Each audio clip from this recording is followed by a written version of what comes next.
Yo, what's good, everybody? So it's your boy. I'm real 863. We back with another video. Um, Today this reaction, or tonight rather, this reaction is about the B-17 that flew without a cockpit. So this is going to be an interesting one.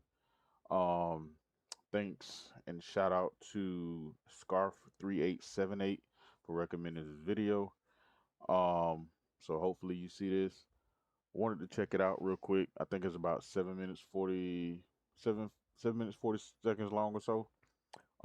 So let's check it out. I don't want to waste too much of your time. Let's see what it's talking about. It was the 14th of July, All right, 1944, 14th of a July. thunderous evening.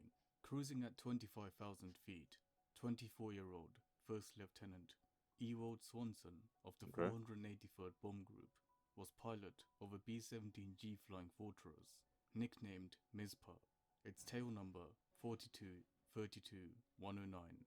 Their mission was to strike at the very heart of the Nazi stronghold in Budapest, Hungary. The formation consisted of 60 flying fortresses, and as they entered Hungary, they were bombarded by relentless curtains of thick flak. Explosions erupted all around Mizpah, shredding the tail section and punching holes into the battle-worn wings. None I'm gonna say this. Like when I was younger, I thought about getting into the military, but then, like I really had to think about it and I'm like, do I really want to go and put myself in a possible situation that I could never see my family again? Like it's it's a lot to take in, like when you really sit and think about it. So like I really tip my hats to all the soldiers and all the airmen who do the things that they do for the country and so on and so forth, risking their lives to keep ours safe.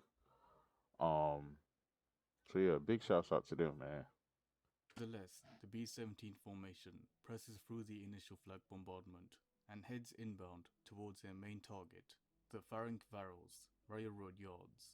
This was one of the most heavily defended and strategically vital targets of the late war, critical for the movement of troops, equipment and oil, keeping the German war machine alive.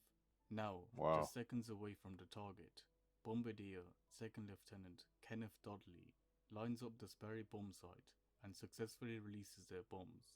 All of a sudden, chaos erupts. A Flak 88 round lands square on the nose of Mizpah. The Oh nose wow. explodes, vaporizing the bombardier. Let's see what this says. The 840th Bombardment Station, 463rd Bombardment Group Officer, Operations Officer. This is what? APO 520, July 14th. It says aircraft number 42-3219 received a direct hit in the nose. The nose blew over the cockpit of the ship, and I saw 5 chutes leaving the ship.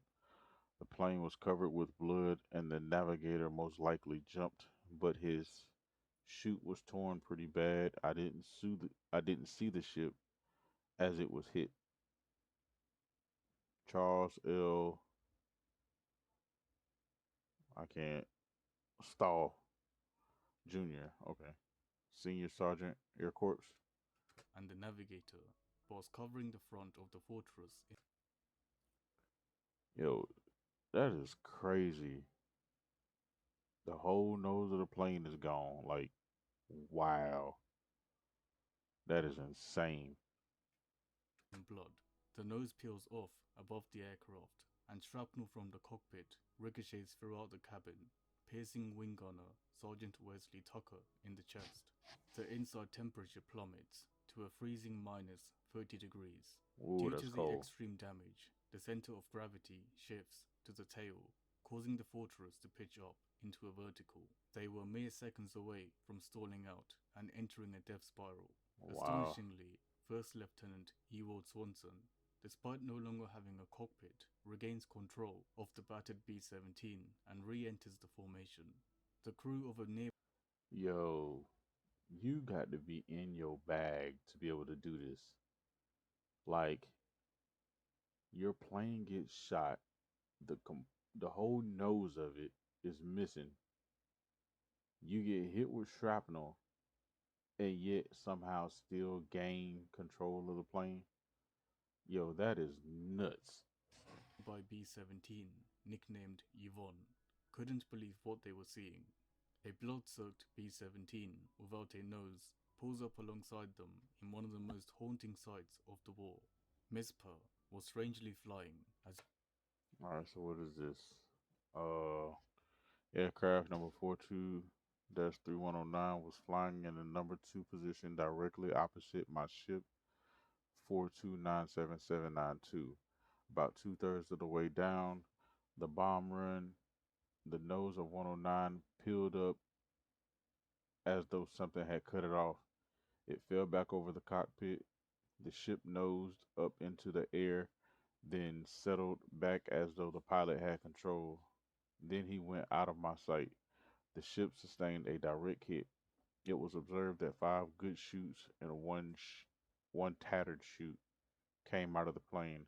I doubt very much if either navigator or bombardier were alive after the burst. So basically, it's saying the same thing as the other statement.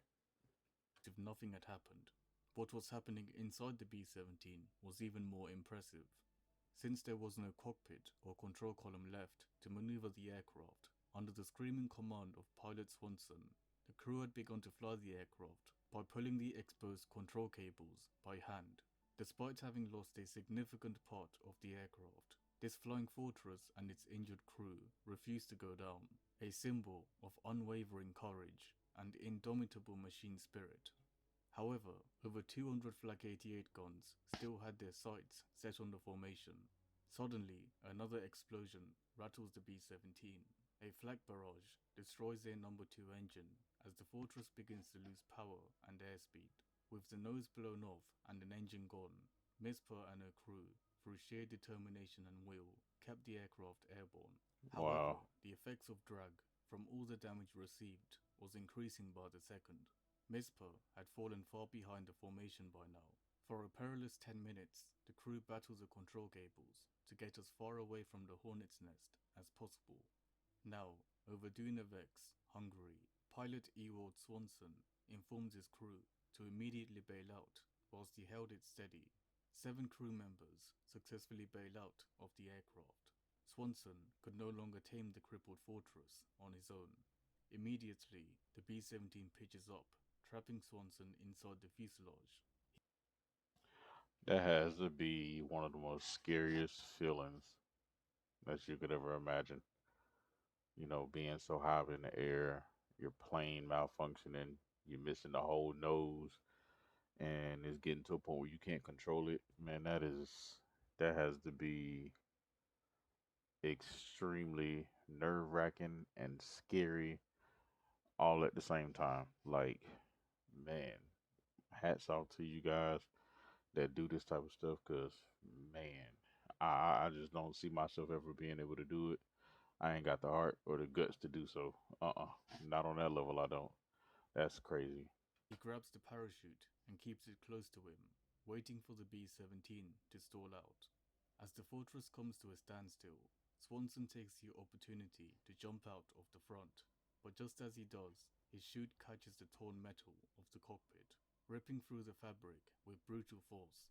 This was a blessing in disguise, however, as if the fabric hadn't torn, he would have gone down with the ship, pinned by centrifugal forces.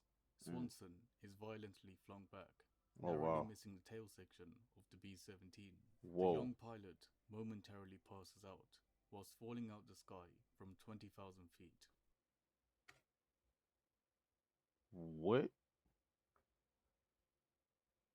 20,000 feet in the air, pass out as you're falling? Oh, my God. Ooh.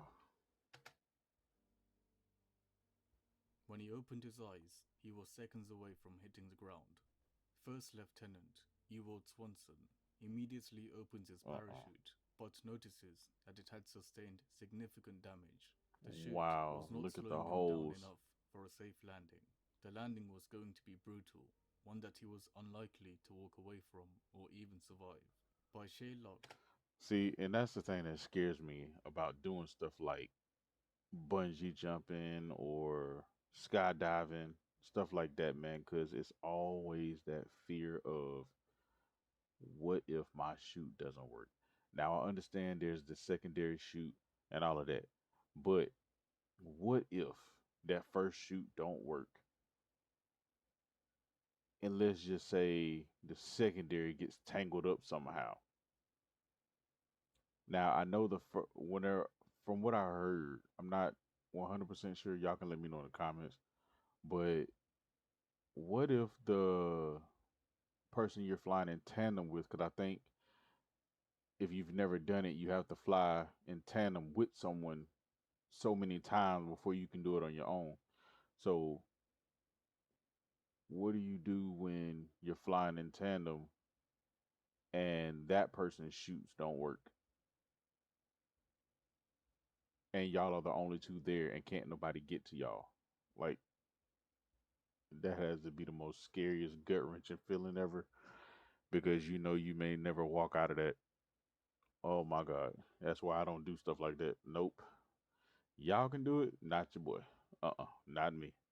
on the way down, he spots what he believed to be an enemy POW camp in the middle of a dense forest.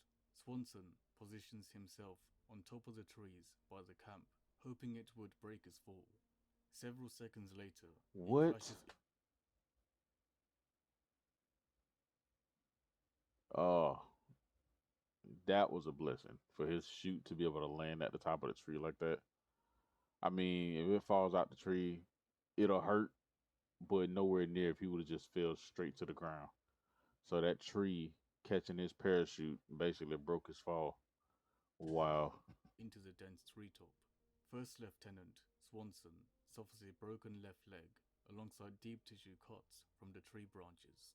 Against all odds, he survives the landing. The German medics of the POW camp quickly spot Swanson's body in the brush and recover him. They administer life-saving first aid to the young pilot, Wow. who has at this point stared death in the face and kept going. In fact, to his amazement, he finds out that the entire crew of his B-17 had survived. His crew were Wow. captured nearby, only to meet up at the same camp their pilot had somehow ended up at. A happy accident, as they put it. The crew would endure 9 long months Wow. through the harsh cold winter at the POW camp. On the 30th of April 1945, US troops would liberate the crew of Mizpah. The war for these young men had finally come to an end. The 8 survivors would return home to the USA that night. Ewald Swanson's bravery that day would earn him the prestigious rank of Lieutenant Colonel before his retirement from the United States Air Force. After the war, he returned to a quieter life, marrying his beloved Catherine Swanson and raising a son together at Michigan, USA. Yet, it was the bond with his B-17 crewmates that remained closest to his heart.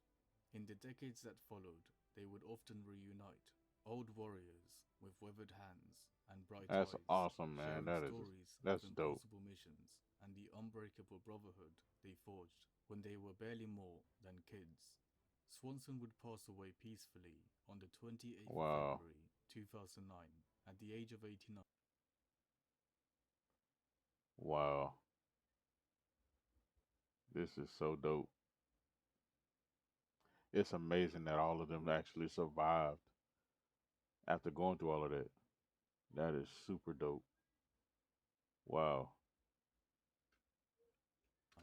Remembered not only as a war hero, but as the only known pilot to have ever flown an aircraft without a cockpit. Only Mizpah and the men who dared to ride her into hell and back could ever truly understand what that meant. The whereabouts of their beloved B-17 Miss Pa is unknown. The remains of her crew are yet to be found. Second Lieutenant Joseph H. Henderson, Navigator KIA, Second Lieutenant Kenneth W. Dudley, Bombardier KIA. Their sacrifice deserves to be remembered. How many learn of it depends on you. Honor them by leaving a free like, comment, and subscribe. Keep their story alive forever. Only 4.2% of the viewers watching this video are subscribed. It takes countless weeks to write and produce these videos, but it takes just a second of your Wow. time to click that subscribe button. It's completely free, but helps us out immensely in bringing this content to you. Thanks for watching. Stay safe. It was the 14th. All right, man. So that was my reaction.